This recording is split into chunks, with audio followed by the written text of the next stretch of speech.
Good evening, ladies and gentlemen, and welcome to whatever the hell this is. Like the show, what you're going to see tonight is strangely familiar. It's starkly beautiful and completely insane. And like the show, it looks extremely expensive. I'm thrilled to be your moderator this evening, Stephen Colbert.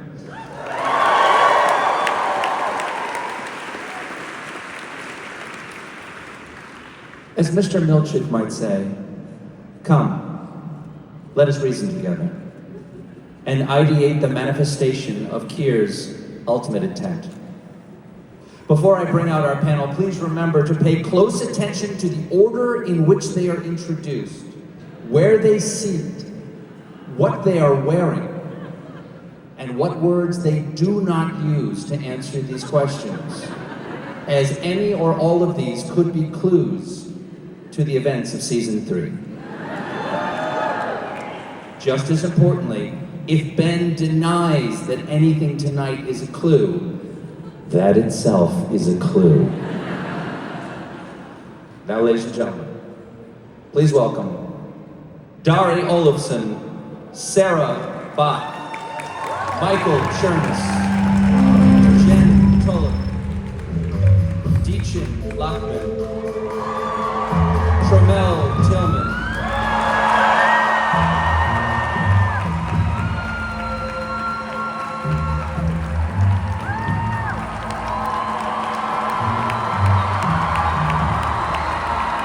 Cherry, John Turturro, Britt, Adam Scott, Dan Erickson, and Ben Stiller.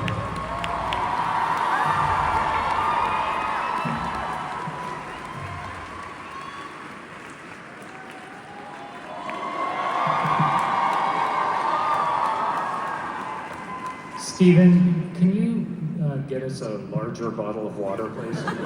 Yeah. So nice to see all you guys. Hey, man. Gwendoline will be out here again in just a moment. Gwendoline, Christie. Amazing.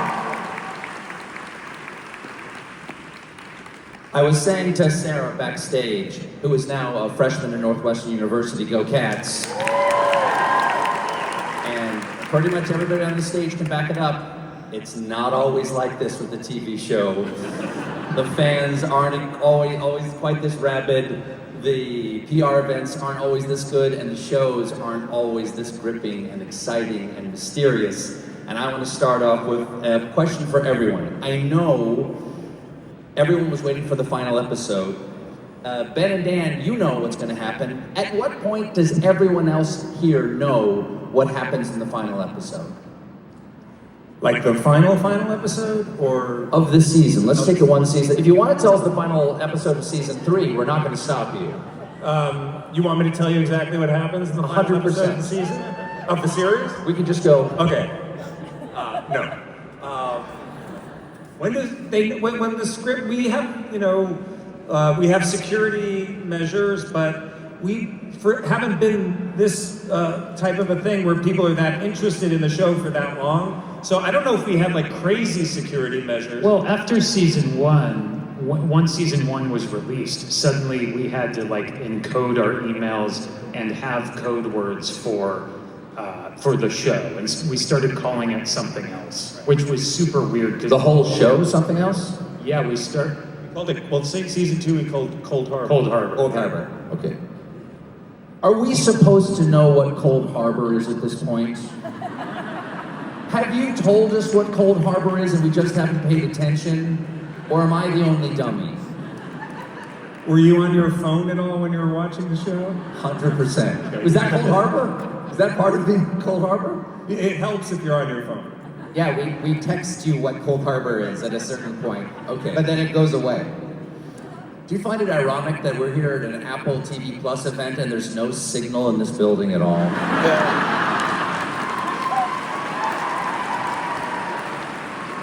Okay. It's just weird to be here. I mean, right? It's weird because we filmed here for like 5 years. We've been coming back and forth for 5 years, and whenever we're here, nobody cares that we're here. We're just like in the way of like the basketball game that's happening, or we were here when they were getting COVID shots. We've been here through a lot of different things. I want to ask Darri something about the final episode and the fight in the hallway. What was it like shooting that fight? How was it? Yeah, how was it? It was hard work, but thankfully we have stunt performers who do most of it. They just make me look really good. It was a lot of fun. It was, it was a tough 3 days of shooting, and Adam got punched into a wall, and Adam, did you own stunts? Not on purpose. It was completely my fault. I got thrown into a wall and I led with my head, which is why stunt performers are vastly important, because I didn't know what I was doing and didn't bring my arm up in time. So I hit the wall with my head. But I did get a concussion from it, but Ben thought the shot looked great, and that's all that matters. Well, and I should say that in the script it said Adam Scott actually gets a concussion. Like, that was written into the original script. Darri, don't take it personally when I say that one of my favorite moments of the entire season is when you get shot in the throat with a bolt stunner. I get it. But one of the things I loved about it was that it perfectly encapsulates some of the mystery of Severance, is that there you are in an elevator, you don't know who this man is, you don't know why you're in the elevator with him, and you don't know why you just killed him. Yeah, why there's blood spraying in my face. Yeah, we kind of try to anytime there's something that we can do on the show that could only happen with the premise of the show, we try to lean into that. Well, let's talk about that for a second. Can you break down how you approached Mark S. arguing with himself in and out of the cabin? Dan, how did you approach writing that? And second, Ben, how did you approach shooting that? Yeah, it was always a scene that I knew we wanted to have on the show. We weren't sure where that was going to be, and it was sort of something we figured out in the writer's room, was like, oh, we have that birthing cabin, but we,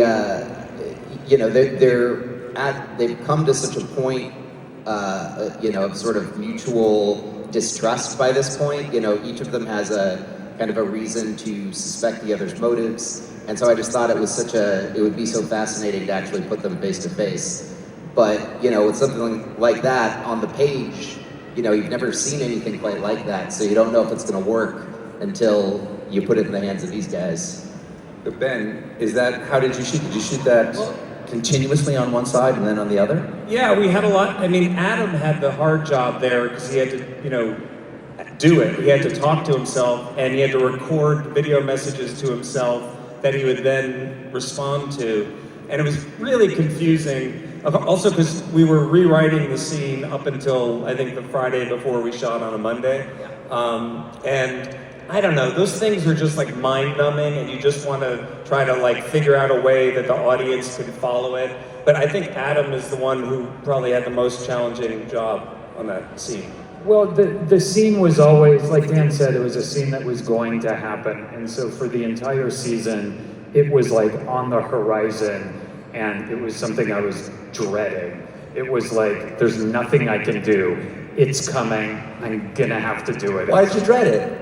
because it's something that you could so easily screw up, and I was afraid of screwing it up, honestly, and Because we wouldn't see a differentiation in the characters? I think it's maybe I was afraid of not buying it or something. It's just like actor things where you're afraid of the most challenging thing, and I felt that was going to be incredibly challenging, and it was incredibly challenging, but it was also really fun. And I had these guys to lean on. I had Ben and I had Dan and Bo Williman, Mark Friedman also writing the scene. And really, they just made my job so much easier. Did you shoot all of Innie and then all of Audi, or did you go between Innie and Audi? I don't know. I don't remember. We kind of shot, basically like the inside and then the outside. I think it took like about 2.5 days of shooting. Yeah. I recorded all of the video messages in my apartment, I think, just so we had something to work with. But then we started using the ones we recorded on set. I don't know. How did So you acted with you who's not in the show, the guy back at his apartment who's not working. That's so right. You have an Innie and an Audi and a further Audi. That's right. He's by far the most difficult actor I've ever worked with. Well, sorry, but did you have I was something? just curious how you learned all those lines, because you had to learn them over a weekend. Yeah, I don't remember. I guess you would have to ask my Audi. Well, I do want to talk about like the differentiation between. That's just not easy to do. I just wanted to learn, was it like 12 pages of dialogue? Yeah, we had been working on it for a long time, though, right? Okay, I'm just saying you're good at learning lines. Oh, thank you. No one has any sympathy for actors, Ben. I want to talk about the differentiation between like your Innies and your Audis. I'm just curious, everybody here who plays both an Innie and an Audi, is there one of them you relate to more? Britt, Zach. Zach? Are you your Innie, or are you closer to your Innie or your Audi? Well, I spent more time with my Innie, so I think I probably have a slight bias towards the Innie. That's my answer too. John, do you like your Innie or your Audi more? I think it's the same person, just your Innie is in a reduced 4th grade state, and that's basically the difference, So I can't really choose. No. But Britt, when you were you were your Innie and your Audi, and you were your Audi as your Innie at one point. And I'm curious, are there things that you do as your Audi pretending to be an Innie that we should have picked up on immediately? I think you got it all. I think everyone picked it up. I don't know. There's amazing detectives in the audience right now. It took me a minute There's to realize someone it. waving and they got all of them right. Gemma, I really love the difference between sorry. It's too late, you're Gemma now. Dichen, I love the difference between Gemma and Miss Casey. There's a huge differentiation between the two of those. Especially I love the moment when you become Miss Casey again with Mark as you're pivoting back and forth. What's the difference between those characters for you? I mean, you have so many different iterations, especially in when we get to see your entire story of all the different times you iterate as your Innie. What's that like as a challenge? It was a huge challenge, and I was terrified. I didn't want to let anybody down. No, Miss Casey is very close to my heart. I love her, and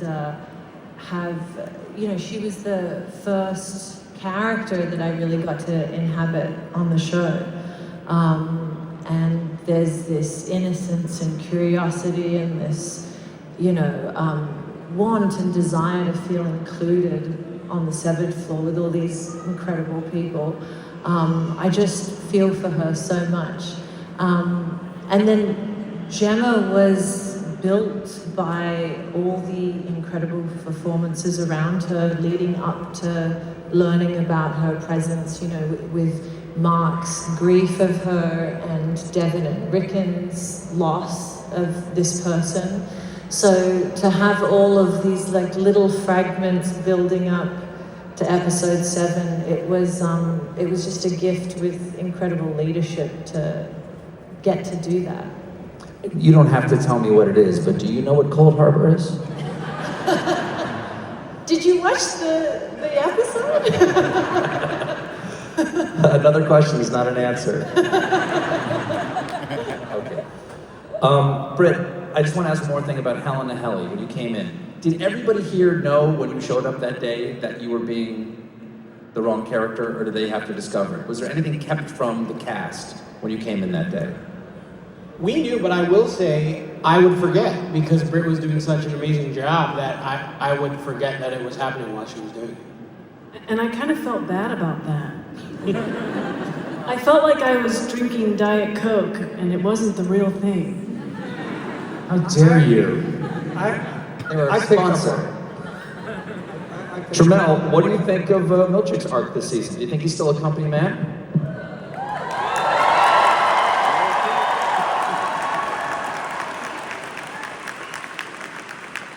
I think that's your answer.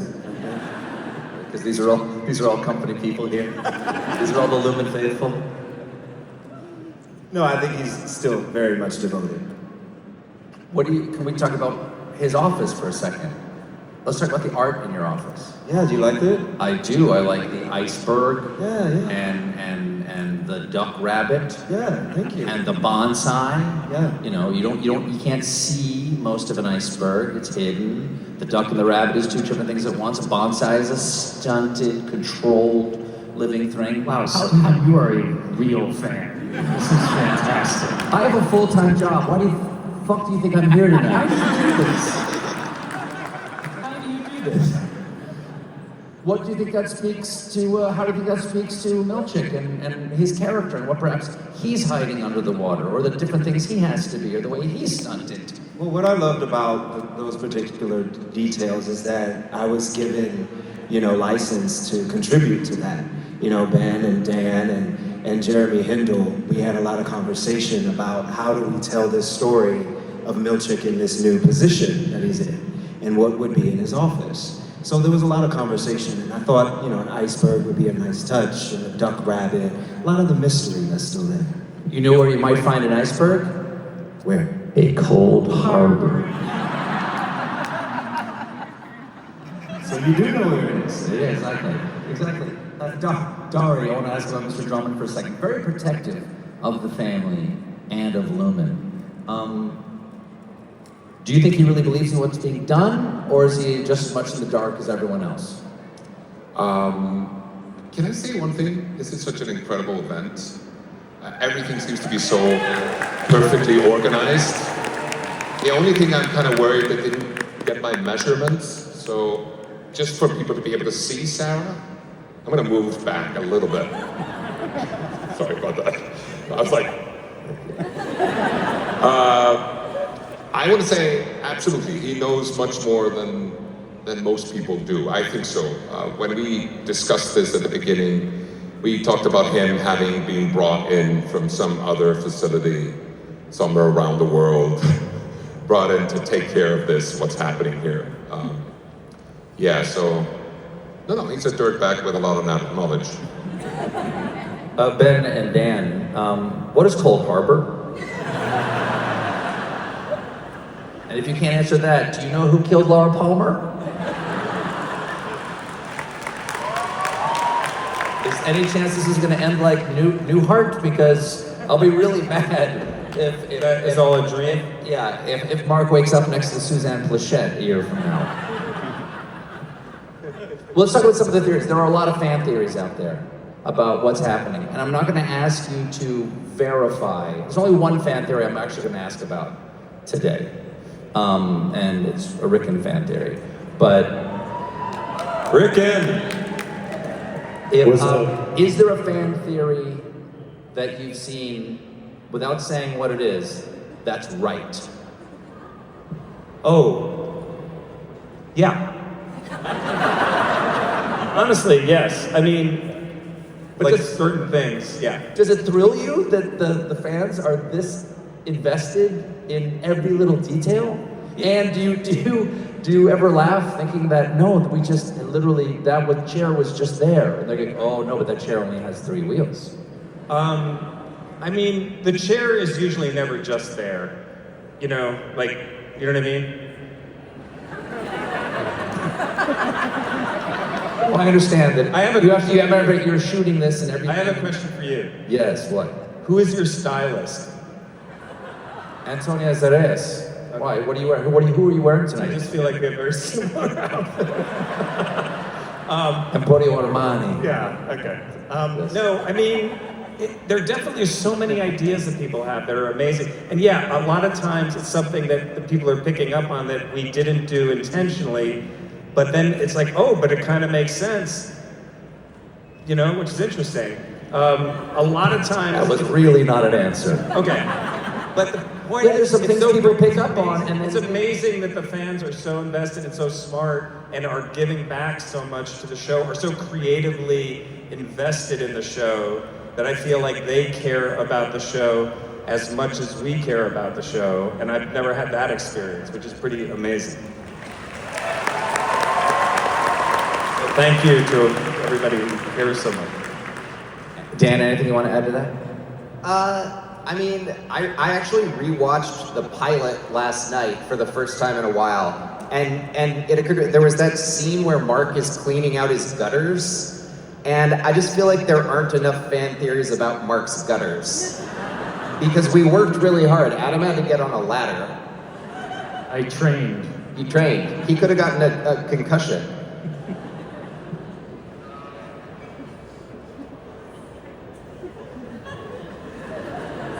Let me go back here. Flipping around, we're going out of order here. Zach, we learn a lot about Dylan's home life this season, which was fun for audiences. Do you think it's cheating what he's doing? Do you think the Innie kissing the Audi's wife is cheating? Well, I will say my wife is here, so I want to be very careful about what I say. Because if I get it wrong, she will let me know. I would say it's tricky. I don't know if it's cheating. It's not a scenario, they're breaking new cheating ground, you know?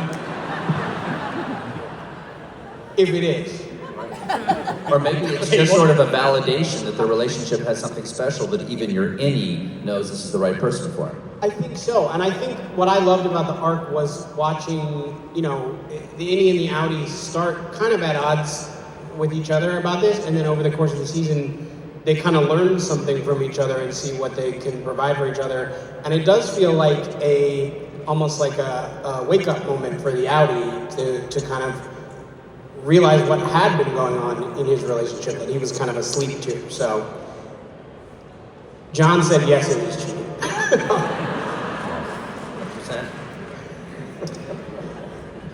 Okay, Michael.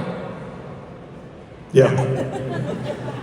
Ricken's book is well received by Lumon. Why? Have you read it? Does he work for Lumon? No, he's a contractor. You know, it's an employment joke that failed. No, he doesn't work for me. Okay. Here's the fan theory. It's the only fan theory I'm going to be asking tonight. Is Ricken part goat? Greatest of all time. You see these goat props behind The me? goat droppings? Yeah. Those are my kids. Oh! He's eating the goat poop. John, can we share? Yeah. Goat dropping? Goat dropping? Of course. Goat dropping. Goat dropping? Kier wills it. Devour feculence. There you go.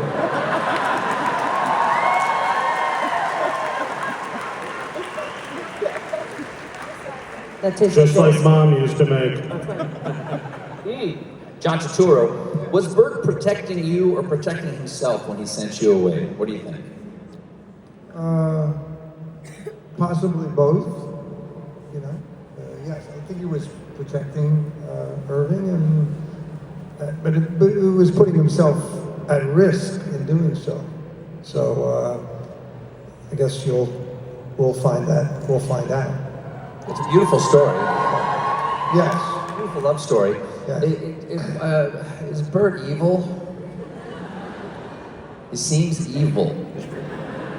No, I think there's a.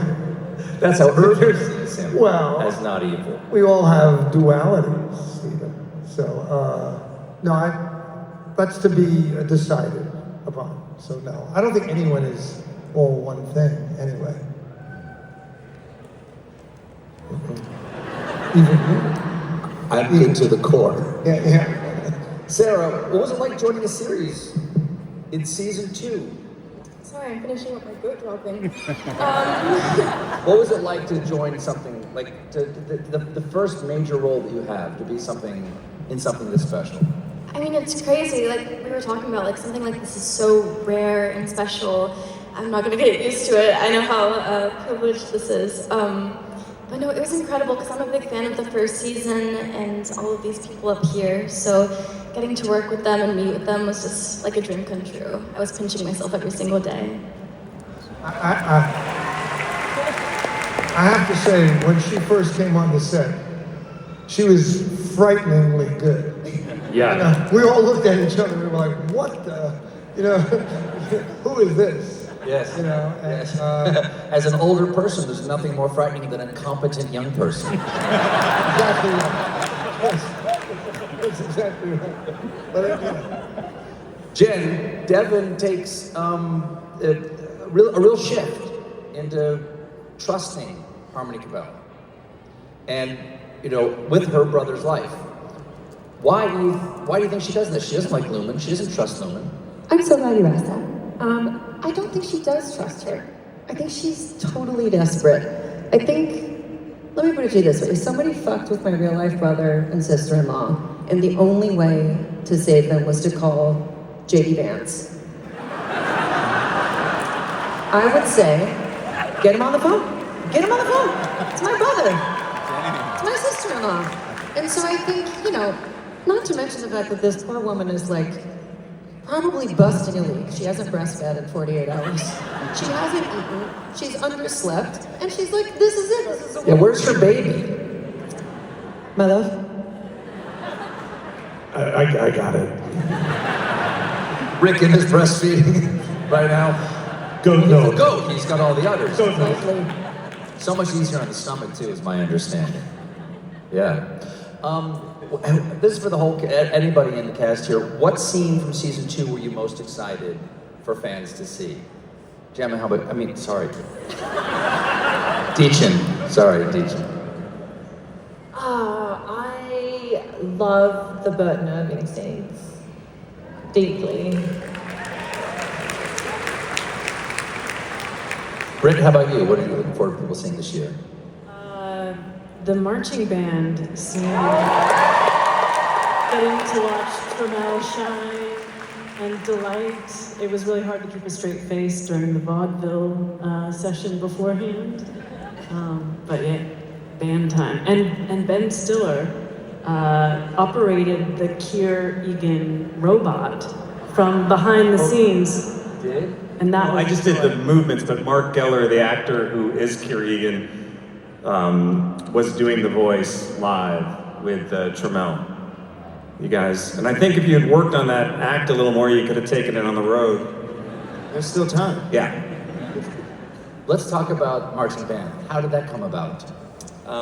That's a big choice. Yeah, it's funny because we weren't specifically looking for like a musical performance because we had a fairly memorable music dance scene in the first season, and we kind of weren't actively trying to go in and replicate that. But there was just something about at one point somebody mentioned a marching band as we were writing it, and there's something about like the sort of enthusiasm and the pomp of it, but mixed with the fact that it's people moving in unison, like on a grid. And there was something there's always been something a little eerie about it to me, and so it just somehow felt perfect. It felt right. Marching bands are military. You know, they're a little Right. fascistic. Yeah. Yeah, I love marching bands. Also the weirdness of having. Well, you love fascism. That's understandable. What? You were saying backstage how much you love fascism, Ben. What? Yeah. You were like, this all feels good to me. I'm just feeling great these days. Waking up early, pep in my step. You mean I was shocked. I was really shocked. You mean everything that's going on? Please go on. Oh yeah.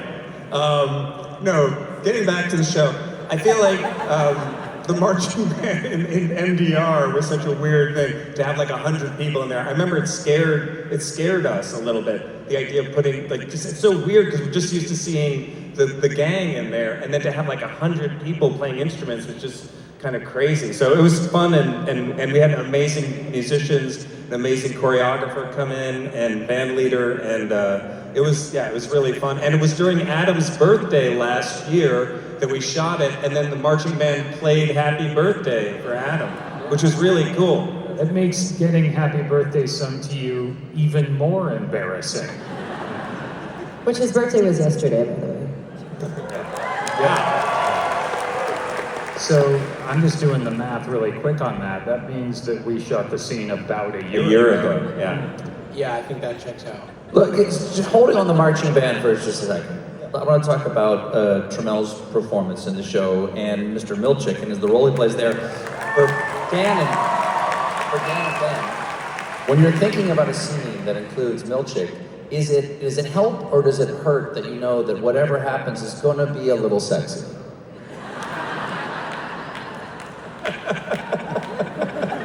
It's always a little sexy when Milchick does it. A little sexy. It's a little sexy when Milchick does it. He came on my show without a shirt on. Yeah. He wore a vest. Yeah. It's not a look everyone can pull off. I mean, Tramell's got it going on, so why not take advantage of that? I knew it was going to be unique and interesting, and there's so many things going on with Milchick at that moment in terms of where he is and his relationship with his bosses and the company, the stress he's under, and then having to kind of, pull this thing off. I think there's so many layers to what's going on with his character that he infused, that was what was fun about it too. Yeah, I mean the contrast between the Cure hymn, which was very military, right? And then the Ballad of Ambrose and Gunnell, which was more reminiscent of HBCU bands, which is what I appreciate, because we're infusing that history into the show. We get to see, how Milchick is a showman, and he shows off. I'd like to talk about the mix of style in the show. And I mean literally the time style. Like everyone seems to be driving cars from the 1980s. And the fashion is hard to pin down, but everyone's got cell phones. Are we meant to not know what year it is? Because sometimes I think Reagan is president. Yeah, I mean, I'll get it. yeah, perfect timing. Gwendoline, Christie.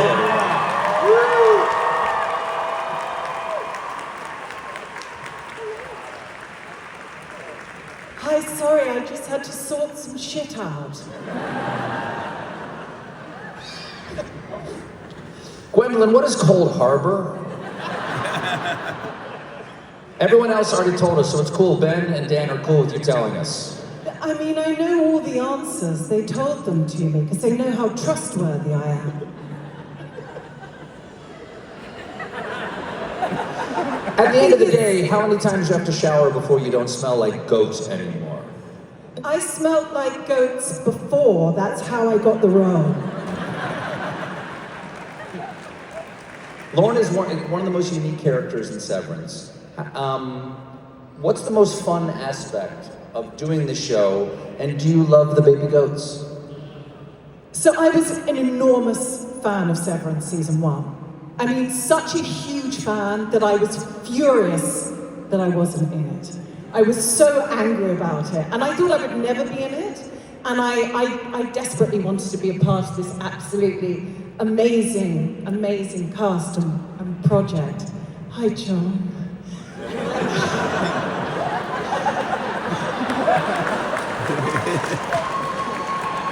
Big John fan. But it is endlessly surprising to film because the scripts are exceptional, and whilst everything is very much thought about and controlled and placed, you still have the space to be creative and to be collaborative, and it's a very fulfilling creative experience, which doesn't regularly happen in television. Well, everybody, I've heard several people here say that, you know, the Ben and Dan are open to the cast ideas. What about when you're shooting? Is any of it improvisational, or is it very locked in the script? The script, you know, we do the script. We do, you're not improvising. It's very precise, unless we've rewritten it, or Ben comes with a final tweak or something like that. And, you know, we serve the material. But you guys bring things to it. Every once in a while you will. Oh yeah, but I mean, I think there's a lot of freedom within that. I don't mean that to be where you're constrained. Sometimes you can have more freedom when the material is so precise, because then you can do it in many different ways. It's a fallacy that when you're improvising, you're always freer. That's not necessarily true. Sometimes you're improvising because it's not there. Sometimes it's just bullshit. Find it. Sometimes it's just bullshit. You're just repeating it, and you're just, you know, like you're just treading water. Sometimes, you know. Hey Britt, did the bangs exist before you got the part, or did you get the bangs for the part? I had bangs before, but I remember one day, during a camera test, I walked up to Ben and they'd done my hair, and he said, "Britt, it looks like you have bangs." And I was like, "I do. I do have them." He's like, "I know, but it looks like you have bangs." Yes, they're bangs. And you decided I should stay a redhead. That was a big deal too. Yeah. But she has bangs? I'm very observant. Let's talk about it. Yeah. The bangs are one of the clues as to what Cold Harbor is, isn't it?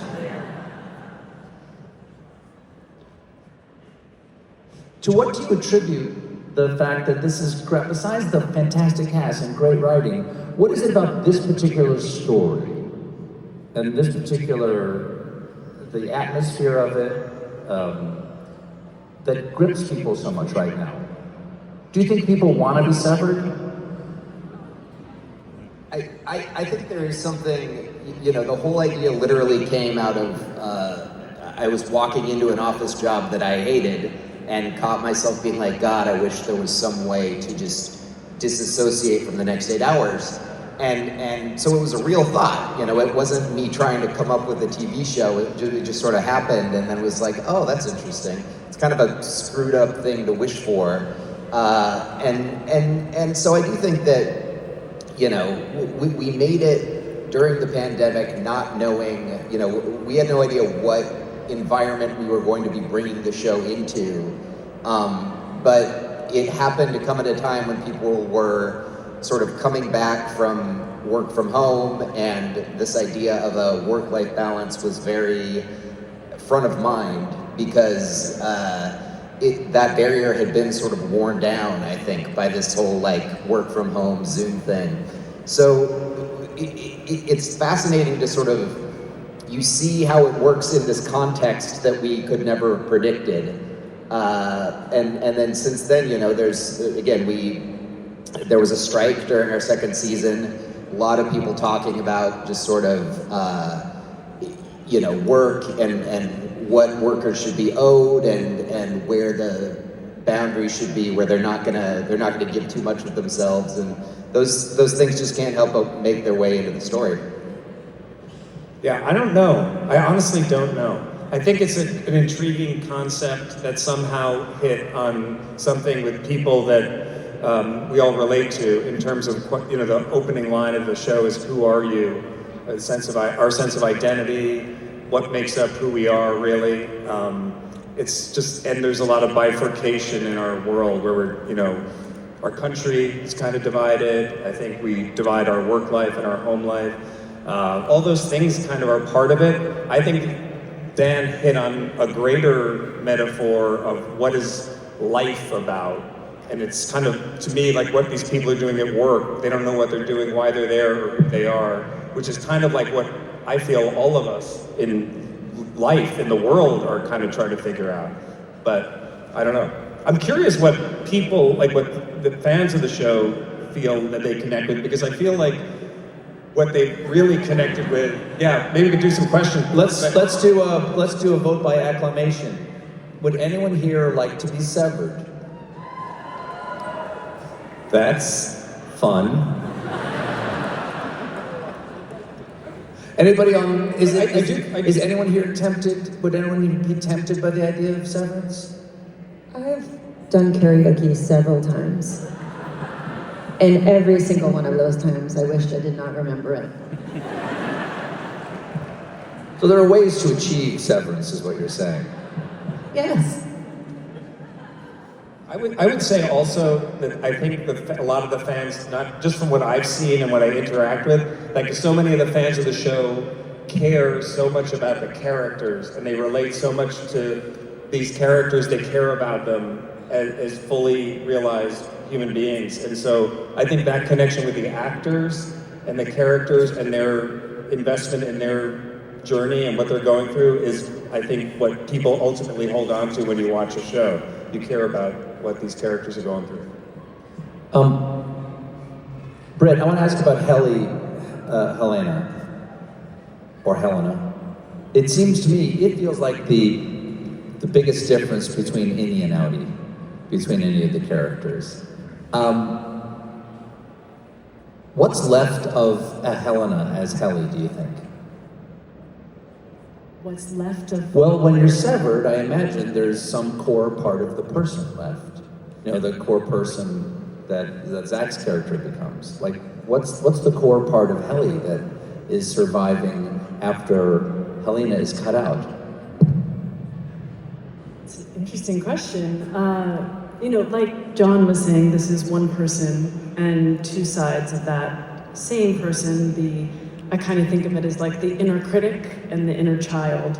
And Helly is this inner child that wakes up, pure consciousness, and has this defiant spirit of rebellion just embedded within her.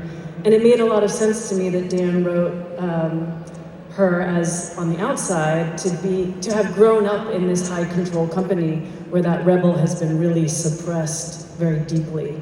And so when she's awakened at the beginning of season 1, she's on fire. She has a really clear mission and a really strong sense of what is ethical and what is not. Do they both love Mark? What do you think?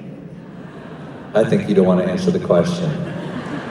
I'm gonna have John Turturro. My client.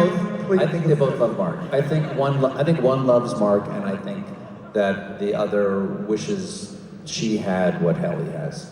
That's what I think. Well, I think, Helena experiences something through Helly's point of view that she's never had before. The way that the connections that Helly are earned with Dylan and Irving and Mark, she gets to experience that firsthand. And I think it rattles her and her sense of what Innies even are. And they have sex. Yes, they... We're all adults. They share She vessels. experienced something. You had sex. We all. And the sex was so good, Mark, that it changed in Helena in some way. Is that a theory? Yeah. You specifically asked me to ask you that question. Thanks, man. So for Dan and for Ben, what's it like to see this Dan, this idea first, as you're walking into the office that day, into a drudgery job that you wish you could cut out your brain for 10 hours, and now to see this turn into this beautiful project with these incredible artists and this great partner and all these fans, what's that like for you to see that become a reality? I mean, surreal doesn't even begin to cover it. I mean, the fact that we're literally here, you know, both in Mammalian's Nurturable and the Lumon lobby is, and that everybody here came here for this. It's hard to even wrap your heart around. You know, there's no describing it. Thank you.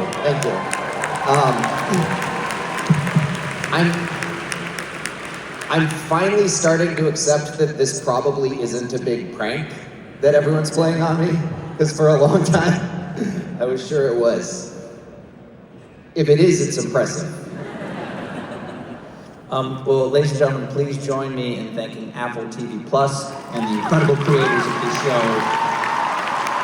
Severance. Thank you. Thanks everybody for coming.